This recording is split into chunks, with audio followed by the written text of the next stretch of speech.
Bien, Vero, muchas gracias por esta información.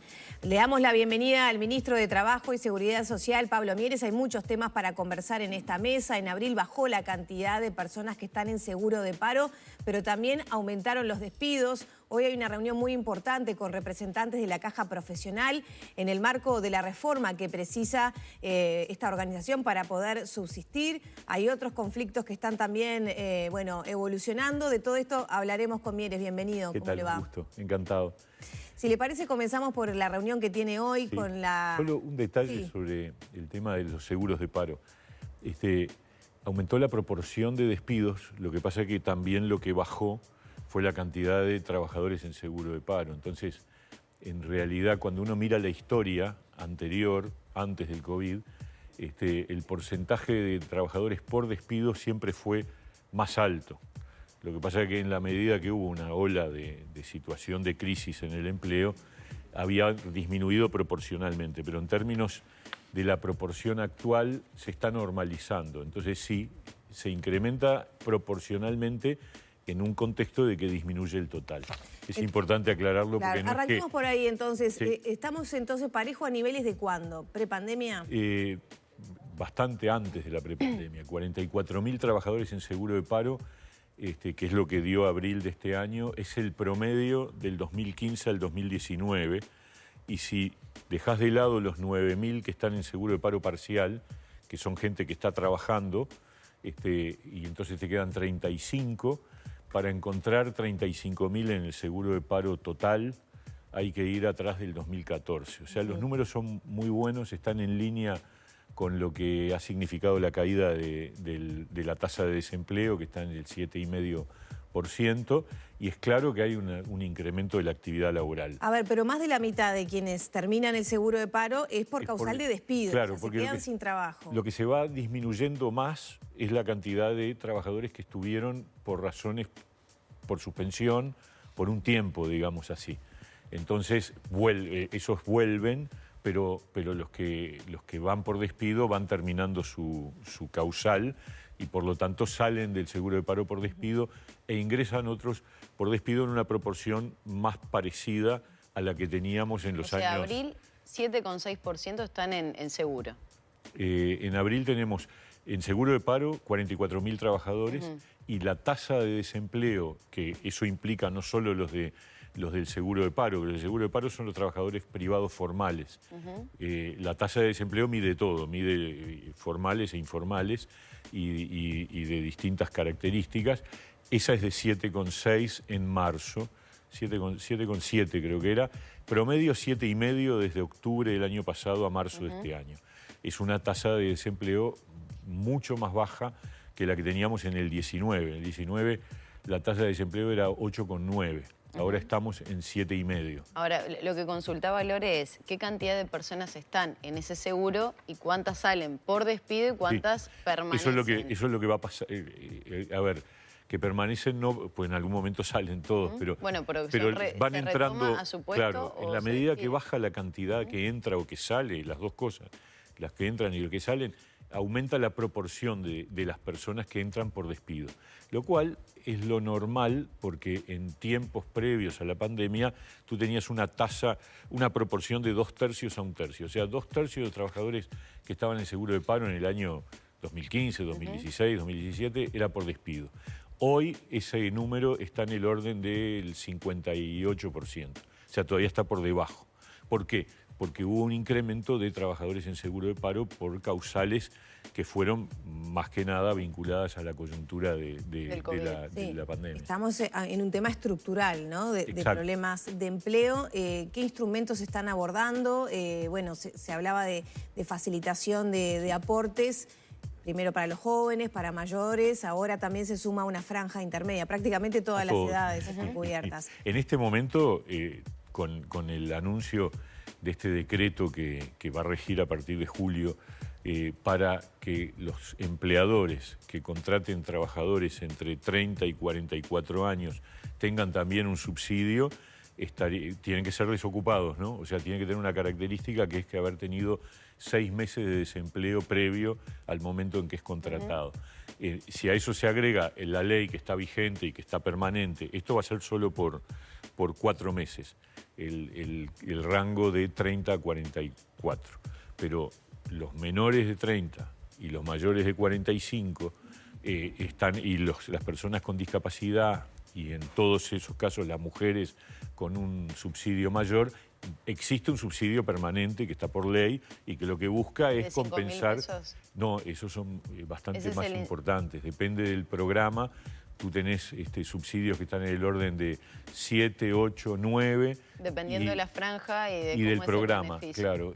Hay programas, por ejemplo, como el trabajo protegido, que llega a tener un subsidio equivalente a casi 2 salarios mínimos, es decir, unos 28.000 pesos por mes para el empleador de descuento de sus aportes por un año para casos de gente que está en situación de pobreza, de situación de alta vulnerabilidad, y con los que además estamos haciendo convenios. El otro día firmamos uno con el INISA para gurises que egresan de INISA y que pueden ingresar a trabajar y que puedan tener una entrada más directa a la Ley de Promoción del Empleo.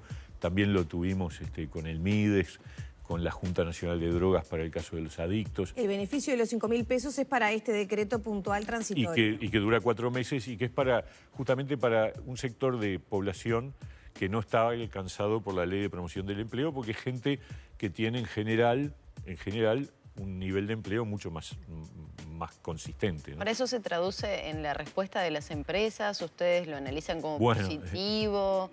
Porque también es un costo-beneficio que tiene que medir el Estado. Estamos midiendo, esto está vigente desde septiembre, o sea, todavía no tiene un año, hay que darle tiempo para que se estabilice, pero yo no estoy conforme con el uso que se está dando. Es decir, ¿por qué? Y porque se usa menos de lo que uno querría. Sí. ¿Pero es por falta de conocimiento? Yo creo que hay algo de eso. Sí. Hemos hecho un esfuerzo de difusión. El año pasado, con las campañas de bien público, estuvimos promoviendo. Sí, en ese entonces decía que eran complicados los mecanismos que ya existían y que se quería revertir con esta nueva ley. Eso no se pudo hacer. Estamos tratando. Tenemos que estudiar un poco más por qué se usa menos de lo que nosotros querríamos. Es decir, hay fondos disponibles para... O sea, en la rendición de cuentas se tomaron en consideración 16 millones de dólares entre 8 millones del Fondo de Reconversión Laboral de INEFOP, más 8 millones de rentas generales. O sea que este año tenemos 16 millones de dólares para aplicar a subsidios para el empleo para sectores vulnerables. Y es una manera de empujar una mayor equidad en el acceso al empleo. Mujeres, jóvenes, personas con discapacidad, parece que son 3 colectivos que claramente tienen una inserción laboral menos fuerte, ¿no? Sí, es un tema complicado y que me parece importante que a todos, ¿no? Como sociedad, es importante reverlo para ver de qué manera incentivar. En pleno 2020, con la pandemia y muchísima gente en seguro, creo que fue hasta beneficioso aquello de los 5.000 pesos, ¿no? Creo que en aquel entonces tuvo su impacto. Seguramente estas últimas medidas tengan que reverse, entonces, ¿cómo se...? Es que hay que... A ver, nosotros ¿Las tenemos... empresas qué le dicen a ustedes cuando se le consulta por qué no? No, todos te hablan, qué bien, qué interesante, pero el tema es que después se use. Porque a veces el tema tiene que ver con ¿Pero es porque prefieren incorporar otro tipo de trabajadores y se bueno, descarta el tema sin duda, de... A ver, sin duda que cuando... como una carga el aumentar la plantilla, aunque tengan beneficios. Sí, a veces no conocen, esa es la verdad. Estamos haciendo ahora un esfuerzo, bueno, ya lo hemos hecho, estamos focalizando en las cámaras empresariales, en las intendencias departamentales, porque llegan mucho a las empresas locales. Estamos buscando la manera de convertirlo en una cosa que se use mucho más. Yo creo que hay miedo también a la burocracia, a que me meto en esto y en realidad, ¿no? Quedo prisionero de esa porque el situación. ritmo de aprobación de estos caminos es muy rápido. Nosotros en 48 horas tenemos que hacer el estudio porque no podemos dar el subsidio si no se cumple con los requisitos, pero el estudio de los requisitos en el Ministerio de Trabajo se hace en menos de 48 horas. Y después ya se pasa, se autoriza y va para el BPS, y el BPS empieza a descontarle a la empresa el beneficio. O sea, no hay ninguna cosa muy complicada, pero capaz a veces... ¿El BPS está cumpliendo con los tiempos? Sí, el subsidio se descuenta de de las obligaciones que la empresa tenga, ¿no? Ministro, hoy es un día de muchas reuniones. Una de ellas será con la Caja de Profesionales para avanzar, bueno, en esta reforma que se vuelve necesaria para su sobrevida, ¿no? ¿Qué va a pasar en esta reunión para hoy? Bueno, nosotros estamos llevando un proceso con el directorio de la Caja de Profesionales, donde primero nos presentaron cuál era la situación, luego nosotros les pedimos un paquete de medidas. Ellos trajeron un paquete de medidas, nosotros elegimos algunas que nos parecían que eran las más adecuadas, les devolvimos nuevamente el planteo con alguna sugerencia adicional. Hoy vamos a tener un nuevo retorno. Entiendo yo que va a haber, digamos, respuesta a alguna sugerencia que nosotros le hicimos y también nuevas ideas de ellos, algunas más de corte coyuntural y otras que tienen que ver con la discusión más de fondo estructural, que tiene que ver con los parámetros, edades de retiro, tasas de aporte, tasas de retorno, en fin. Hay mucha cosa arriba de la mesa. Yo tengo claro que acá hay como dos tiempos. La Caja de Profesionales, por el problema financiero que tiene, requiere de una respuesta más inmediata que el ritmo que pueda tener la reforma general de la Seguridad Social, que hay que impulsarla. O sea, esta es más urgente que la general. Digamos que tiene como dos partes. Una parte que tiene que ver con ver cómo acomodamos o resolvemos la problemática financiera, que es una urgencia mayor, y luego una etapa más estructural en donde ahí sí se acompasa con los requerimientos que tiene todo el sistema. ¿Son compatibles esos pasos? Sí, yo creo que sí. El tema es llegar a un acuerdo sobre cuáles son las iniciativas. Alguna de ellas ya el propio directorio la tomó. Reducción de algunos beneficios, ajuste de algunos costos. Todo eso se ha llevado adelante, pero no alcanza. Entonces, las medidas que hemos analizado están por el lado de algún aumento en los aportes de los activos y algún aporte de los jubilados. Bueno, esas dos medidas... ¿Qué es esto? Para ir ya como teniendo cosas más concretas, aunque todavía faltan definiciones. ¿Aumento de aportes de quiénes y más o menos de cuánto? De los activos, es decir... Todos los activos van a tener que pagar más. Esa es una posibilidad, es algo que el propio directorio nos planteó, que nosotros analizamos, incluso ahí hubo una discusión sobre cuánto, siempre el tema del cuánto es muy importante, porque además el objetivo es que los que están aportando sigan aportando. Entonces tú podés aumentar la tasa de aportes, pero hay un punto de sensibilidad en donde, digamos, aumentar mucho el aporte puede significar que haya gente que deje de aportar. Claro. Bueno, y lo mismo el tema de cuánto pueden aportar los jubilados, los que ya están jubilados o los que se jubilen para adelante. Bueno, todo eso es parte de la discusión de medidas específicas que atañen a buscar el equilibrio de la Caja de Profesionales. Ahora, ministro, ¿cuánto, el porcentaje de ese aumento en los aportes? No sé si hoy vamos a definirlo. ¿Pero por dónde andaría ese aumento? No, la idea es que haya un aumento del aporte que sea razonable. Es decir, hoy se aporta el 16% sobre lo que son los honorarios fictos, que es la manera de calcular el ingreso teórico del profesional, que es toda una discusión más de fondo que deberíamos dar, porque uno de los problemas de la Caja de Profesionales más de fondo es que la realidad del colectivo profesional cambió mucho en los últimos años. Entonces, hoy hay un número de profesiones mucho más amplio y también una variedad en niveles de ingresos mucho mayor. Y la Caja tiene un sistema que es honorarios fictos. Se supone que cuando vos te recibís, a los 3 años te podés pagar, se supone que recibís un honorario ficto de tanto y después va aumentando cada 3 años hasta llegar a la 10ª categoría. Y que la queja es que nunca y eso va directamente proporcional a la realidad, ¿no? Y bueno, por eso. Entonces, porque cuando eso se definió así, era una época en donde la Caja de Profesionales tenía creo que eran 10 profesiones clásicas, que más o menos tenían una carrera, porque además eran menos la cantidad de profesionales, y eso nunca se ajustó. Yo creo que es uno de los grandes debes. Claro, cuando estás en la urgencia, entrar a este tipo de cambios más estructurales es riesgoso, porque vos cambiás el sistema y podés ahondarla, si te equivocás, podés ahondar la crisis financiera. Entonces lo que importa ahora es qué medidas tomás para aumentar los recursos, para bajar el déficit y después sí una cuestión más estructural. Ministro, en 2 años sería la crisis total de la caja profesional, es lo que se está estimando. ¿Qué plazo se puso el Ministerio junto a las autoridades de la caja para, bueno, Sí. para empezar a modificar todo esto? Sí, el Ministerio en esto está trabajando junto con el Ministerio de Economía y OPP, o sea, a nivel del Poder Ejecutivo y obviamente en diálogo con el presidente.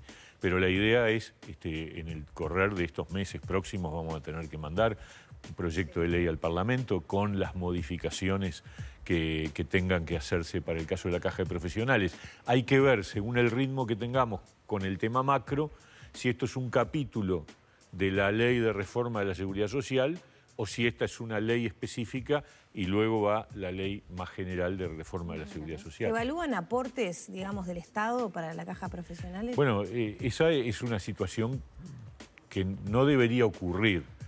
De hecho, la sociedad aporta en relación a la caja de profesionales a través de lo que llaman ellos en la jerga el artículo 71, no me pregunten de qué número de ley, pero que es la que determina timbres profesionales.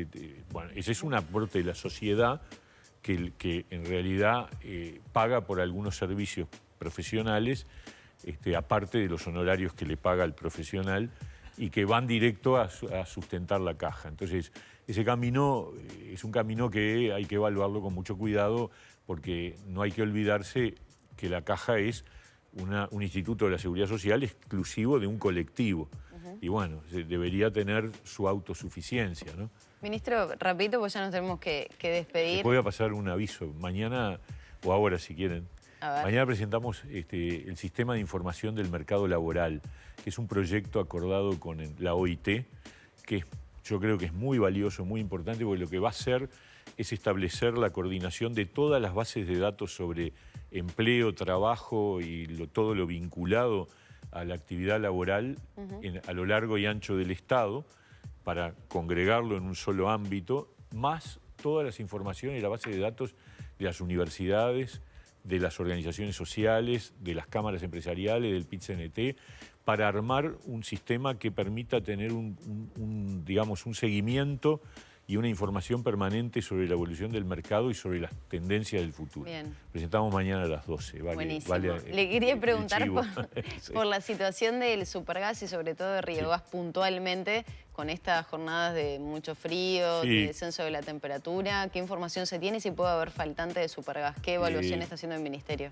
Bueno, a ver, todavía nosotros no tenemos información de que haya faltante. Ayer se ocupó la planta de la tonelada. Sí, justamente lo que nosotros hicimos, el conflicto está focalizado en Riogas, no es en el conjunto del sector, pero obviamente hay que atenderlo con mucho cuidado.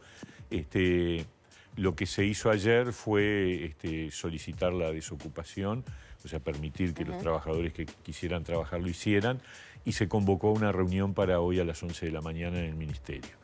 La planta se desocupó ayer, estamos hablando de la planta de Riogas, y bueno, vamos a ver qué pasa hoy en la reunión entre la empresa, los trabajadores y el Ministerio. ¿Qué afectación está teniendo la cosecha de soja? Que ayer había quejas de los empresarios de que no podían secar granos justamente por la falta de combustible en este conflicto. Yo no tengo información precisa de si hay o no afectación. Sí hay riesgo y hay preocupación, sin ninguna duda. Una de las ramificaciones que tiene el abastecimiento de gas y de supergas, no es solo y muy importante para las viviendas, para las personas, para la vida doméstica en tiempos de invierno, cuando la gente se calefacciona muy frecuentemente a través del supergas, y también cocina a través del supergas. Entonces es muy complicado el tema, y además tiene esa otra ramificación productiva que es extremadamente importante. Estamos viviendo una cosecha de soja excepcional, récord, y no puede ser que por un problema de abastecimiento interno vinculado a una situación de conflicto, eso se ponga en riesgo, ¿no? Ministro, ¿cuán cerca estamos de que se termine el conflicto en el puerto? En este momento estamos en una situación de impasse, es decir, hubo una propuesta del gobierno que fue analizada, hubo incluso actas, preactas, llamémosle, para el cierre del conflicto. Las medidas se dejaron de tomar a partir del viernes pasado y hoy la palabra está en manos del SUPRA, del sindicato portuario, No hay una declaración de cese del conflicto, pero tampoco hay medidas hoy arriba de la mesa ni anunciadas. Muchas gracias. Encantado. Gracias. Cerramos por aquí la entrevista con el ministro de Trabajo y Seguridad Social, Pablo Mieres. Ya son las 9 de la mañana, 20 minutos.